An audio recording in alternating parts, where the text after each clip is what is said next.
Hi, I'm Takoa De Silva with Sprott Global Resource Investments, and I'm sitting down here once again with Mr. Jim Rickards, best-selling author of Currency Wars, The Death of Money, and now The New Case for Gold. Jim, good to see you again. Takoa, great to be with you. Thank you.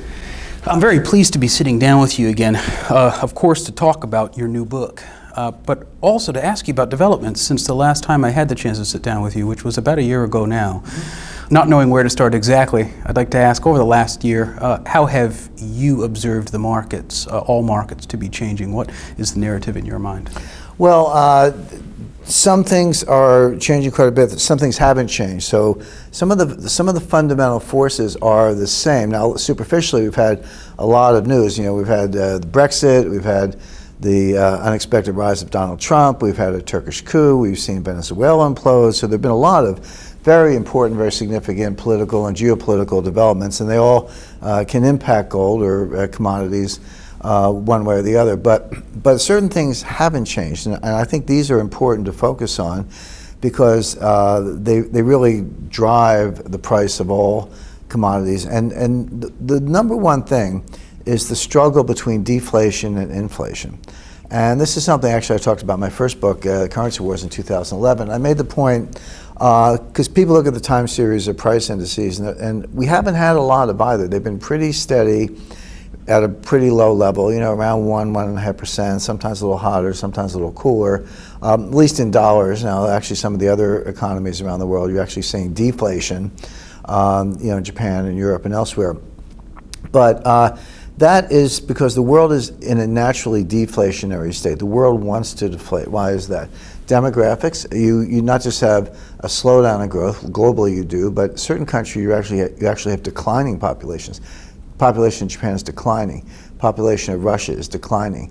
Population of China has leveled off, may start to decline. The only reason the U.S. doesn't have negative population growth is because of immigration. The actual birth rate of Americans ex-immigration is sort of flatlining, but we do have some population growth because of immigration, but that just means it's coming from somewhere else. So, and then debt and deleveraging. People talk about helicopter money. We'll just give people money and they'll go spend it. Well, they might not spend it. There are two other things you can do with it. You can save it or you can pay down debt. So just handing out money on street corners doesn't necessarily get you the velocity or the turnover of money or the spending or the GDP that you want, because people might actually, as I say, put it in the bank or pay down debt, and that is going on. So that's debt deleveraging. And the third one, of course, is technology, which is a good thing. People say there's bad deflation caused by bad policy, but there's something called good deflation. Maybe we should have another word for it. But when you know, your standard of living goes up, not because you're making more money, but because your cost of living goes down, for the same amount of money, you can have a better lifestyle because things are less expensive. And that was predominant in the United States, for example, in the late 19th century, when it was an age of invention. You had the McCormick harvester, you know, expansion of the railroads, the telegraph, the telephone, phonograph, movies, all those things came in the late 19th century, you know, maybe very early 20th century, all of which lowered costs and made people richer without more money. Just meant they could do more, things were less expensive. So debt, deleveraging, deflation, debt, deleveraging, demographics, and technology are causing deflation. Now I call that the natural state of the world.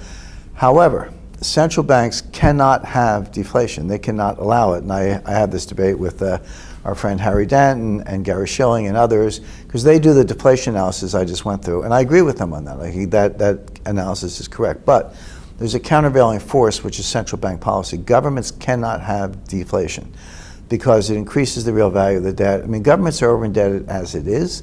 Japanese debt to GDP ratio is over 250%. All corporate debt, actually corporate, individual, and government debt in China to GDP ratio is over 300%. I mean, these are huge numbers. You know, people pick on Greece, but the rest of the world looks a lot like Greece or is getting there fast. So deflation increases the real value of debt. So if you're over indebted to begin with, the last thing you want is deflation. There are other reasons why governments don't want deflation, but they're determined to stop it. So you've got these two tectonic plates. There's the natural tectonic plate of deflation, but there's the policy plate of inflation, which is money printing, currency wars, QE, Operation Twist, all the central bank toolkit, right? negative interest rates, zero interest rates. They're pushing against each other. So it kind of looks stable from the outside, but it's dynamically unstable. It's going to snap. The question is which way it would go. Central banks could throw up their hands and it could go deeply into deflation, or central banks could pull a few more rabbits out of a hat and it could go into inflation. That kind of monetary instability is part of the case for gold. That's kind of the part of the new case for gold, as I call my book. But the point being, that hasn't changed. This has been going on for 5 years. And except that the forces keep getting stronger. The forces of debt, deflation, negative interest rates, deleveraging get stronger. The forces of money printing and policy, and I think we'll soon see world money in the form of special drawing rights or SDRs. So these forces are not only coming together, they're getting more powerful and they're going to snap. When, no one knows, but you can say that it certainly will happen. The effect will be dramatic. When it does happen, I definitely want to own gold, at least for a part of my portfolio. But I do have the sense that we're getting closer to some very significant break in the system. Yeah, and you noted that in the new case for gold, that a confrontation will take place. And using that analogy of the tectonic plates, I'm imagining maybe a twig or something in there somewhere that represents people's confidence, if a twig, if it's that fragile.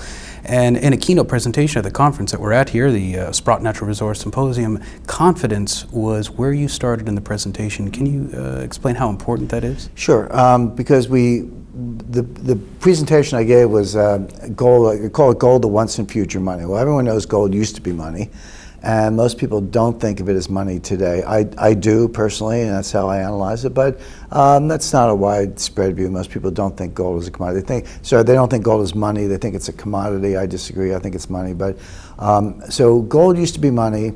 It's not really money today, except to a few people like me. I think it will be money in the future. So what is going to get us there? What is going to change that mindset? And I started with a definition or question, really. What is money? And I gave a lot of illustrations.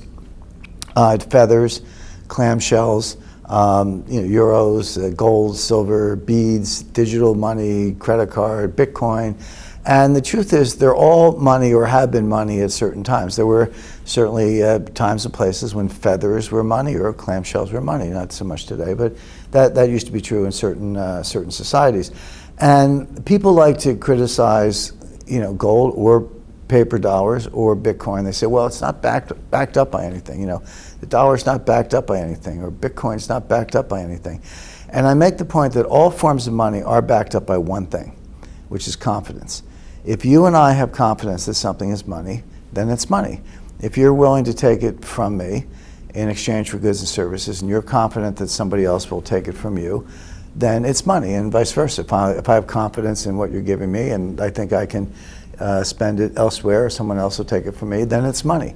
So it doesn't really matter what form it takes. What does matter is that you have confidence in it. But the point I make is that confidence is based on trust, and it's very fragile, and you can't take it for granted. And when confidence or trust are lost, they can be lost very quickly, and it's very difficult to regain.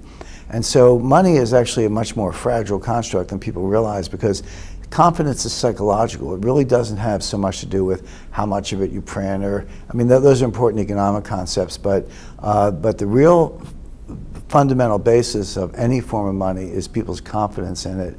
And one of my concerns is that central bankers take confidence for granted, think they can print as much as they want for whatever reason. I think their theories about money printing are obsolete, but leave that aside. They don't agree with that. They think there's some benefit in it. But I make the point that they're ignoring confidence, taking it for granted. And someday, sooner than later, they're going to pass through an invisible confidence boundary. And then confidence will be lost very quickly, and then then you will have your inflation all at once. There was one slide in your presentation, Jim, that I think concerned everyone in the full standing room, packed audience. And that was the slide on where you briefly addressed the war on cash, but what you envision coming at some point is the war on gold. And I'm wondering if you can talk about that as well. Sure. Well, a lot of people have heard the expression war on cash. Governments don't like cash. It's hard for them to trace, and they they associate cash with, drug dealers, terrorists, and tax evaders, right? But there are lots of legitimate reasons to have cash, and people who have money in the bank think they can get cash whenever they want. And I make the point that, you really can't. You may think you can, but go down to a bank and ask them to give you $20,000 in cash. Let's say you've got $50,000 in your bank account, and you say, I'd like some cash, please, give me $20,000. They might ask you to come back 3 days later. They might not have that much cash. They'll definitely ask the branch manager to come over because the teller won't be able to handle the transaction. For $10,000 or more, they will file a report with the government, the currency transaction report. But even for amounts significantly less than $10,000, if they don't think you've got some cash business, like, I don't know, maybe a pizza parlor or something like that, they might file a suspicious activity report. My point is, you won't be treated like an honest American or an honest Canadian or citizen of the world. You'll be treated like a criminal. They'll do everything possible to discourage you, and you'll find that you actually can't get the cash you think you have. Plus, there are countries in the world, Sweden I think is the leading edge, that are going to all digital money. They want to get rid of money, meaning paper money or coins. The coins aren't valuable because they're not made of silver, they're made of zinc or copper alloys and so forth. They want to get rid of all paper and coin type money and go to completely digital money, so you have your debit card and your credit card and your wire transfers and your online transfers and all that, but no actual paper or coin type money. Even for the countries or monetary groups that still have paper money, they're reducing it. For example, the Eurozone, the 19 countries that make up the Euro, just got rid of the 500 euro note. Until recently, you could get a 500 euro note. There's some still in circulation, but they're going to stop making them. So the next biggest denomination will be the 200 euro note. The United States used to have a $500 bill until the late 60s, then they got rid of that.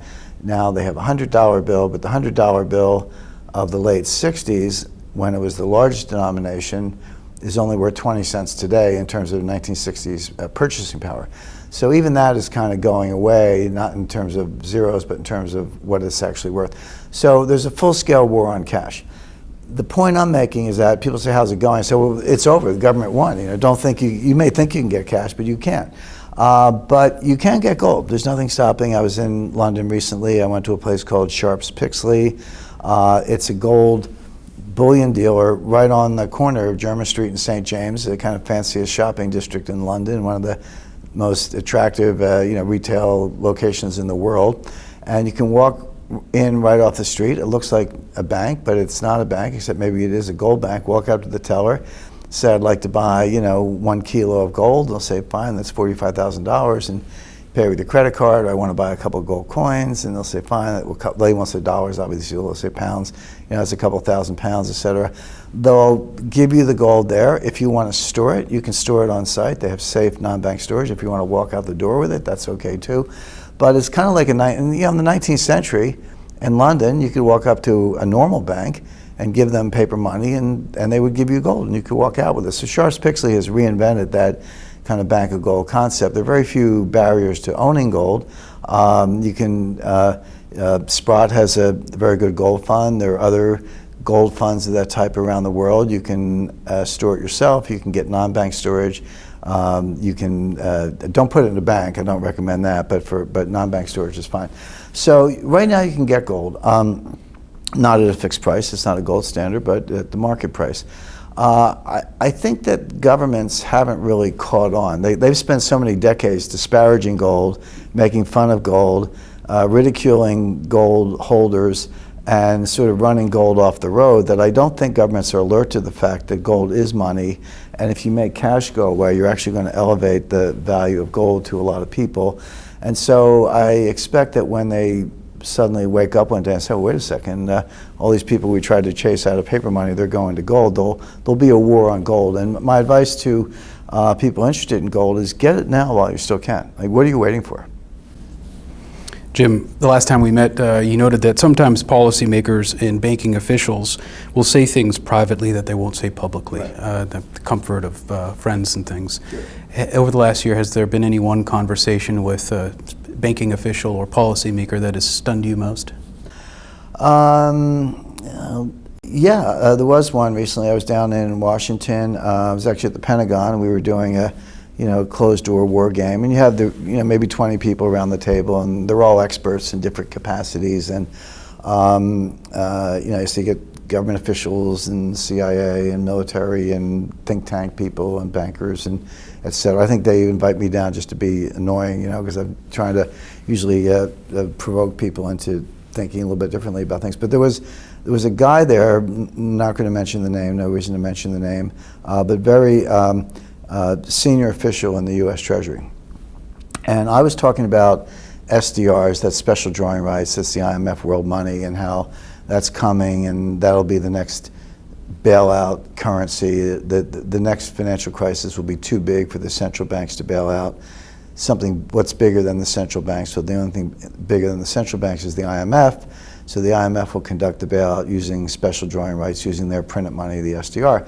And that would diminish the role of the dollar. And we'll still have dollars, but they'll be like Mexican pesos. They'll be a local currency walking around money and very vulnerable to inflation, but not really a world reserve. Anyway, this Treasury official sitting one person away from me, there was somebody in between us, he harumphed and he said, "Don't you know that the dollar has been the global reserve currency for a long time? It is today and it always will be." Those were his comments. And I said, I feel like I'm sitting in Whitehall in 1913, with John Bull at the just on the brink of the demise of the British Empire, listening to somebody saying, sterling is the global reserve currency and it is today and it always will be. And of course, immediately in 1914, there was a financial panic in the UK. The baton was passed to the dollar. That's when massive gold inflows, November 1914, was when the gold inflows went reversed. They were going from New York to London. All of a sudden, they were going from London to New York. The U.S. was a gold importer, net recipient of gold in its banking system the entire time from 1914 until 1950, and then it started going out again. So it didn't happen overnight, but you can kind of pick a date, November 1914, as the day sterling died, even though it kind of struggled on for another 30 years. But my point is, people don't see these things coming. They don't necessarily happen overnight. It could be over years or even decades. But again, once the process starts, if you don't do something about it, it'll continue. And devaluation of sterling, I mean, it's worth a small fraction of what it used to be worth. It's technically a global reserve currency, but only for a very small slice. It's only going to be about 8% of the new SDR starting October 1st. So when I heard this Treasury official say, the dollar will always be the global reserve currency, I just shook my head. I said, well, I'm not so sure about that. So that was a little different. That wasn't a case of saying something privately he wouldn't say publicly, because he probably would say it publicly if you asked him. But it is a case of saying something that is completely, in my view, kind of blind or misguided. But yeah, those conversations are interesting. Jim, the last question that I want to ask you is, how is the average person supposed to arrange their financial affairs in this climate of war on cash, war on gold, and lots of other things? But I realize now that you write about those things regularly, and for the person watching, how can they follow your work? How can they get involved and get that advice on an ongoing basis? Well, thank you, Tico. There's, of course, my books, Currency Wars, The Death of Money, and The New Case for Gold. I have several newsletters. One is called Strategic Intelligence, and then I have a more specialized newsletter.